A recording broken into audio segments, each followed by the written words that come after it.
America base को Iran target करुच्ची Bahrain स्थित America base को ईरान टार्गेट करिछि बाहरीन रे विस्फोरण सूचना आसुची अमेरिका इज्राएल अटैक रो ईरान जवाब देउछि जवाबी हमला करिछि बाहरीन स्थित अमेरिका नौसेनार 5th फ्लीट मुख्यालय को ईरान मिसाइल द्वारा टार्गेट करिछि एठारे बड़ धरणर विस्फोरण होइथिबा खबर आसुची अर्थात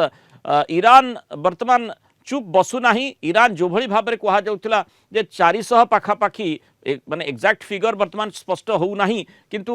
जेते बळे माने इज्राएल उपरे इज्राएल हमला आरंभ करथिला तार काउंटर अटैक मध्य सेठी ईरान पखरु करा जाउछि 400 रु अधिक मिसाइल सेठाकु प्रेरण करा जाइछि भली सूचना आसुतिला वर्तमान बाहर जोठी अमेरिका रो 5th फ्लीट रहिछि जो बेस रहिछि ताकु अटैक करिछि এটা তো লেজিটিমেট টার্গেট ইরান তো আগরু ডিক্লেয়ার করেছি কি যদি यूनाइटेड स्टेट्स ইরান को अटैक करे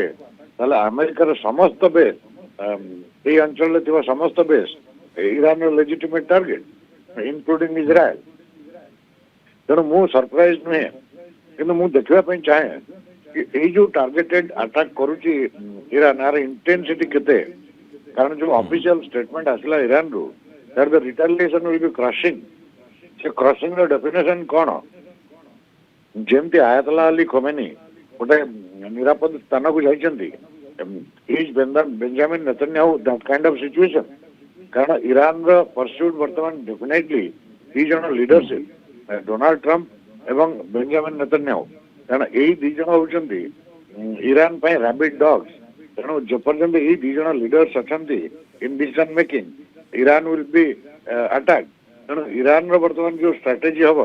तार अल्टीमेट ऑब्जेक्टिव मो हिसाब रे to eliminate these two leadership तेणु बाकी जो गुड़ा हम देखुछे सेगुड़ा war for war tit for TET